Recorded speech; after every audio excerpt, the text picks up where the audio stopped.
Okay, let's dive in.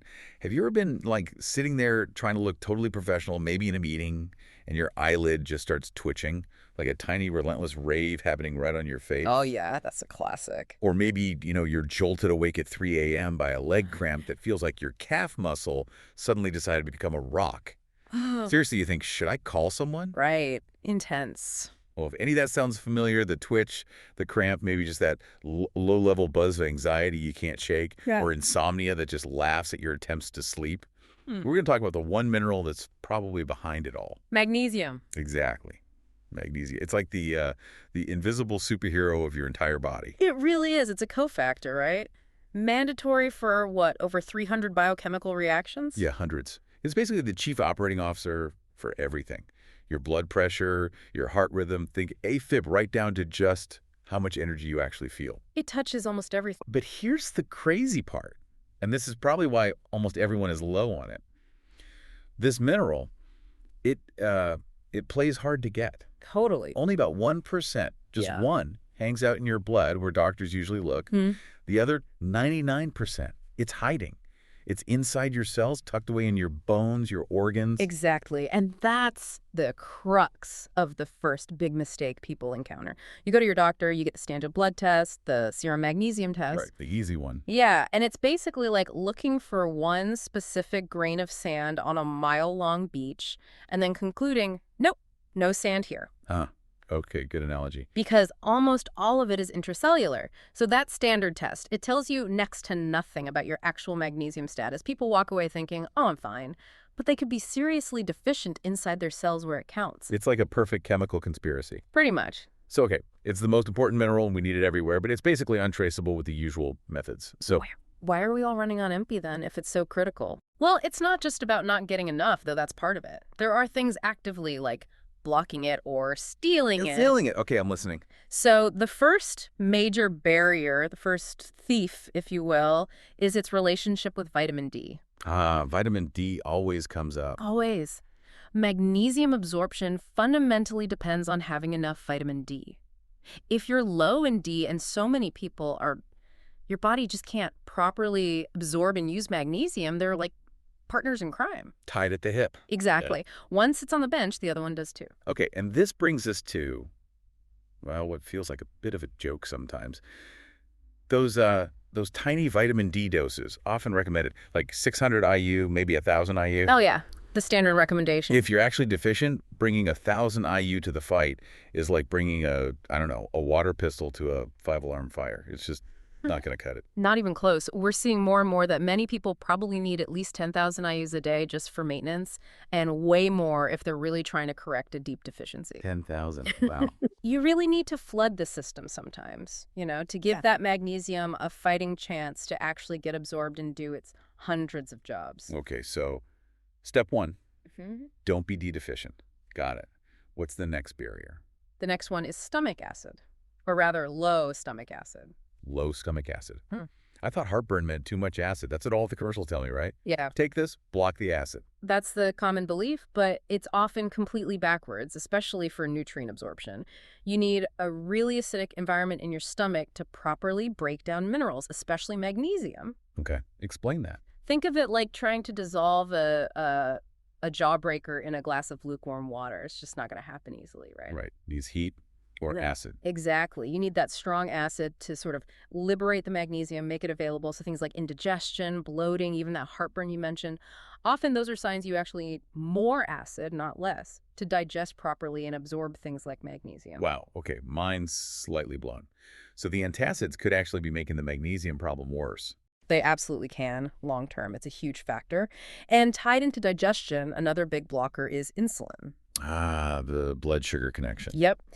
If you're constantly spiking your blood sugar, lots of carbs, sugary drinks, or if you're pre-diabetic or diabetic, you likely have some level of insulin resistance. And that messes with magnesium. It does. Insulin resistance essentially signals your kidneys to dump magnesium, flush it right out.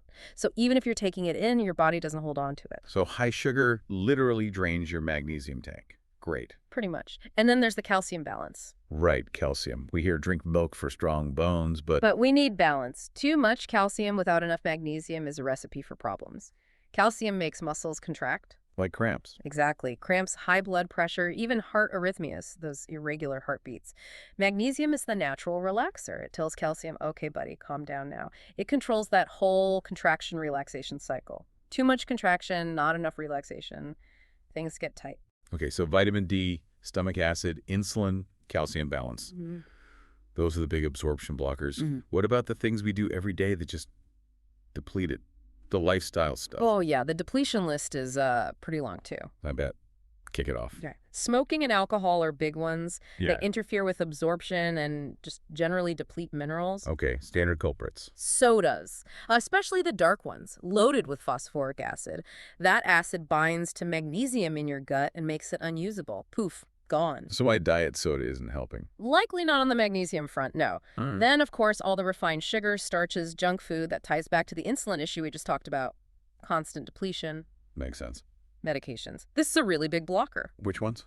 Well, we mentioned acid blockers like PPIs, proton pump inhibitors. Millions take those daily. They directly shut down the stomach acid needed for absorption. So it connects right back. Absolutely. But also diuretics, some antibiotics, certain asthma meds, lots of common drugs interfere with magnesium. Okay, good to know. Then there's the modern life tax, stress and exercise. The double whammy, for sure. Chronic stress. Your body burns through magnesium like crazy, trying to produce stress hormones like cortisol. So the more stressed you are, the more magnesium you just vaporize. Essentially, yeah. And intense exercise. Athletes or just people who work out hard lose significant amounts of magnesium through sweat. So if you're like a high-stress marathon runner. Yeah, if that's you, thinking this standard RDA, maybe 400 milligrams, is going to fix anything. Forget about it. It's like trying to fill an Olympic swimming pool with an eyedropper, seriously. You need way, way more. Which brings us to dosage. If you're trying to actually fix a deficiency, not just maintain.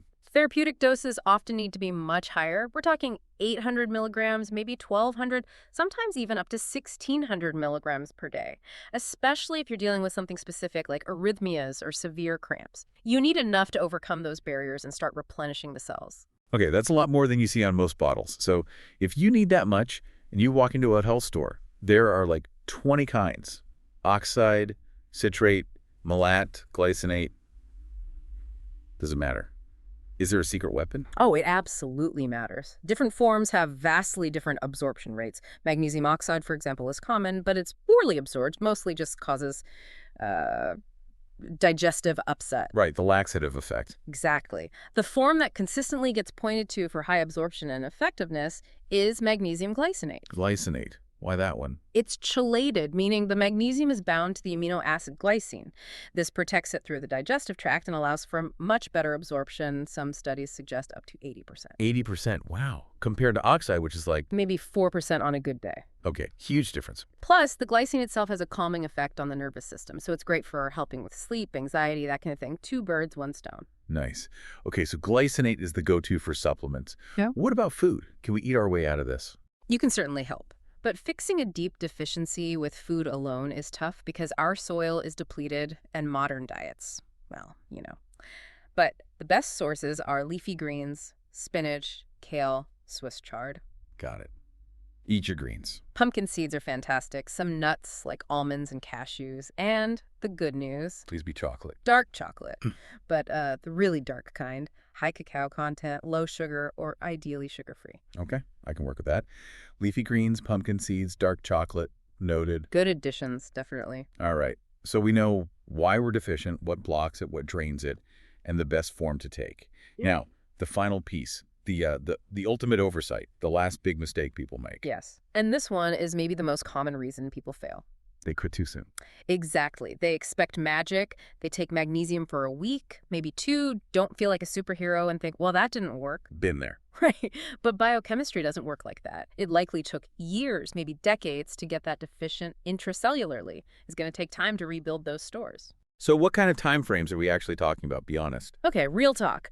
While something simple, like a leg cramp, might improve quickly, maybe in a few days, Yeah. for real, deep biochemical changes, to see general improvement, start feeling consistently better, fixing that underlying deficiency, you're looking at minimum 1 to 3 months. 1 to 3 months, okay. If you're dealing with something more complex, like those heart arrhythmias we mentioned, it could easily be 4 to 6 months before you see significant stable improvement. Sort of 6 months. Yeah, no. Wow, that's a commitment. Most people give up after a week if their eyelid's still twitching. Precisely. Even something like chronic insomnia, while some might feel calmer sooner, really resolving it often takes about 4 solid weeks of consistent, adequate dosing. The key is, don't quit. Patience is critical. That really reframes things. It's not a quick fix, it's a rebuilding project. Absolutely. And how you take it matters too, especially with those higher therapeutic doses, say 1,200 milligrams or something. Don't take it all at once. Definitely not. Your body can only absorb so much magnesium at one time. If you gulp it all down, most will just pass through. You need to spread it out. Like morning, noon, night? Yep. Split the dose into 2, 3, even 4 smaller doses throughout the day. Whether it's powder you mix in water or tablets, spread it out for maximum absorption and minimal digestive drama. Okay, spread the dose. Got it. Yeah. Now, there was one more trick, right? Something unexpected to boost absorption, something involving Yeah. vinegar. Yes. The apple cider vinegar trick. Okay, sounds a bit weird. Mixing minerals and vinegar. It goes right back to that stomach acid issue. If you suspect you might have low stomach acid or just want to give absorption an extra kick, Yeah. taking about a tablespoon of apple cider vinegar, the raw, unfiltered kind with the mother, mixed in a little water, maybe once a day when you take one of your magnesium doses. Use a straw, right? For the teeth. Yes, definitely use a straw to protect your tooth enamel. That shot of acidity helps ensure the magnesium is properly ionized and ready for uptake. It's like giving your stomach a little boost right when it needs it. It's the ultimate biohack. A little ACV chaser for your magnesium. It can definitely help maximize what you're taking. Okay, so let's recap this whole wild ride. Magnesium. Ridiculously important, involved in everything. But standard blood tests. Mostly useless because it hides inside cells. Check. Absorption gets blocked by low vitamin D, low stomach acid, insulin problems, and too much calcium without enough magnesium. Check. Our modern lives, stress, exercise, meds, junk food, soda, drain it away. Check. The best form for fixing it seems to be magnesium glycinate, taken in higher doses, spread throughout the day. Check. And the biggest mistake is quitting too soon, because fixing the deep deficiency takes months, not days. Oh, and maybe chase it with some ACV. You got it. That's the essence of it. So what does this all really mean then? It feels like the most important mineral in our body is playing an elaborate game of hide and seek, and we need a strategy time, vitamin D, the right form, maybe some vinegar, just to find it again. That's a good way to put it. Something to definitely think about next time your eyelid starts doing the Macarena. Right. And, it does raise a bigger question. When you look at the prevalence of high-stress, high-carb diets, widespread medication use that blocks absorption, the general depletion in our food supply, is magnesium deficiency just the default human condition now? Ooh, that's a heavy thought to end on. Is being deficient the new normal? Yeah. It's definitely something to chew on.